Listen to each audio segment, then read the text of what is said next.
¿Sí o no, hermanos? Amén. En la medida en que todo hombre cristiano sea más consciente de su propensión natural hacia el adulterio, de su naturaleza y origen, estará más apercibido del potencial del pecado y podrá defenderse más apropiadamente él y su santidad. Amén. Un hombre puede salir bien espiritual de la iglesia, pero nomás ve caminar al hermano enfrente y comienza a mirar y a codiciar. Pecador, ¿para qué veniste? Amén. El hombre de Dios ya no mira hacia donde miraba. Ahora el hombre de Dios mira hacia arriba o de frente. Amén. Ya no anda mirando las partes de aquí que las partes por allá. Amén. Ya tenemos que ser transformados, hombres y mujeres. Amén. El proceso del adulterio en el varón, miren, si el que mira es inconverso, es decir, alguien dominado y controlado por el diablo y el pecado, alguien que está espiritualmente muerto. ¿De quién estoy hablando? De alguien que no tiene Cristo. Amén. Irremediablemente pecará. Ese sí, si es impío, amén. Pero si el que mira es un cristiano, que somos nosotros, ¿cuántos dicen amén? Amén.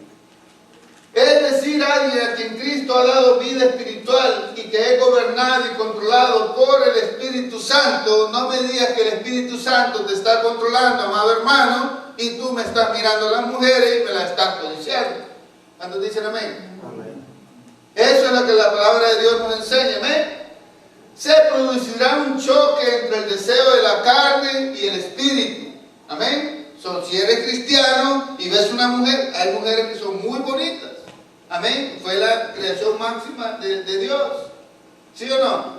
Y la bendición para nosotros que nos dio una, amén. ¿Sí o no? ¿Se imagina los hombres sin una mujer? Qué aburrido sería el mundo, va, ¿sí o no? Mire, entonces se producirá un choque entre el deseo de la carne. ¿Cuál es el deseo de la carne? Lo que quiera hacer. ¿Ah? El hombre quiere, ¿cuánto quiere hacer? O sea que el hombre que se deja guiar por los deseos de la carne es como un carro sin frenos y en bajada. Bajas pasiones. ¿Sí o no? Bajas pasiones. No se detiene con nada. Lo va a cometer porque lo va a cometer. Pero si el Espíritu de Dios está en medio del asunto, entonces va a haber un choque y vas a despertar, vas a decir, no es posible que yo esté pensando de esa manera. Entonces te puedes comenzar a apartar, y si haces el hábito de evitar esas situaciones, hermano, puedes crecer en madurez y puedes evitar ser un adúltero delante de los ojos de Dios. Denle un aplauso a Cristo. Si usted me pregunta a mí, pastor, ¿a usted le ha pasado esas cosas de ver una muchacha y pensar cosas indebidas? Sí, por eso le estoy predicando. No crean que soy un hombre perfecto y que me evito todo eso. Hermanos, tenemos que ser honestos. ¿Sí o no? En vez de estar viendo lo que Dios nos dio, estamos viendo lo que Dios no quiere que sea de nosotros.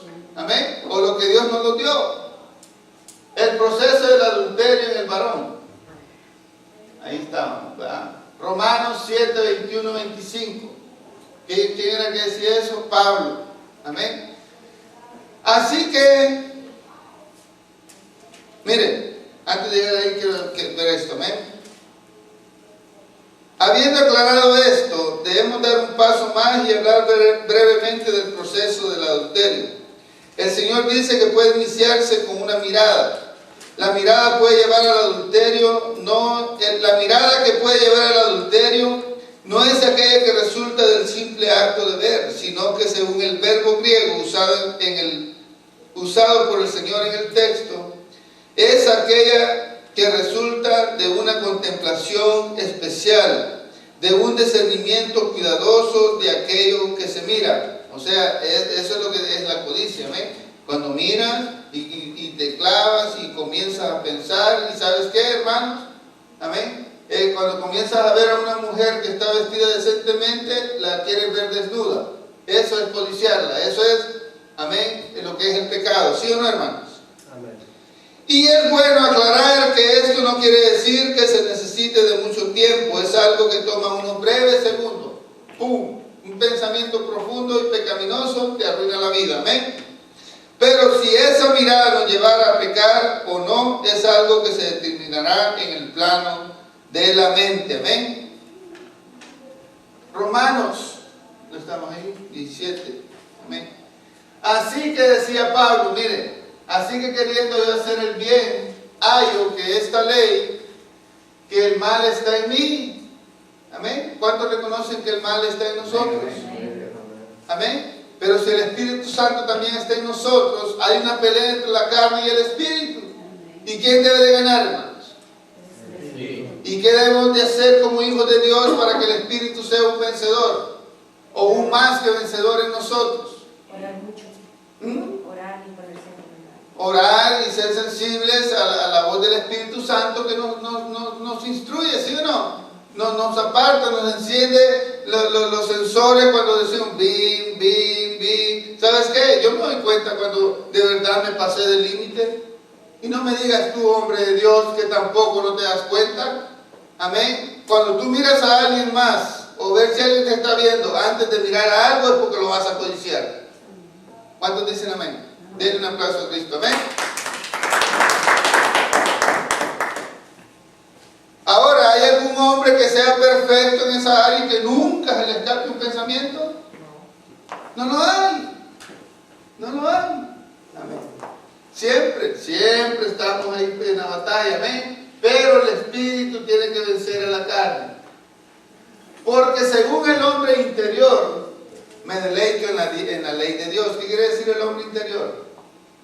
El que vive dentro de El nuevo hombre, el espiritual, ¿sí o no?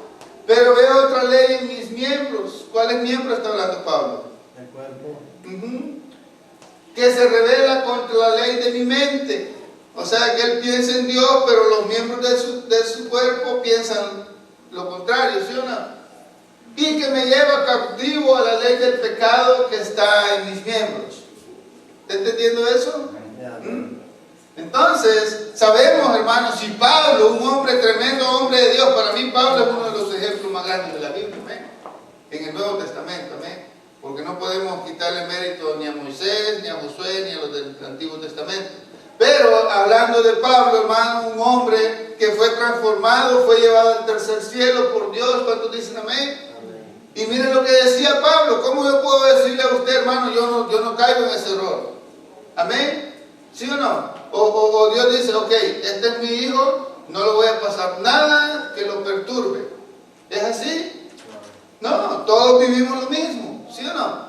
Todos vivimos lo mismo, amén. Entonces, dice ahí, por tan pronto como nuestros ojos son impactados, el asunto pasa a la mente, quien es la que decodifica lo contemplado por los ojos y la que activa la imaginación y pone en funcionamiento la concupiscencia.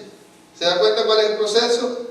En este momento, ya la mente y el corazón del varón han sido atrapados por el pecado de adulterio.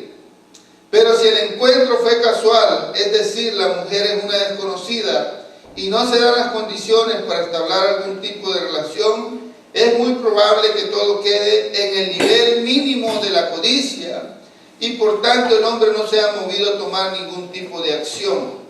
Pero no sucede igual si la mujer que atrapa el corazón lascivo de un hombre está tan cerca como el vecindario, la universidad, el trabajo, la iglesia, etcétera, etcétera. En estos casos, las responsabilidades de que la codicia, en estos casos las posibilidades de que la codicia, que no es otra cosa que un deseo intenso por lo que pertenece a otro, ¿oyó eso? Eso es la codicia, ¿ven?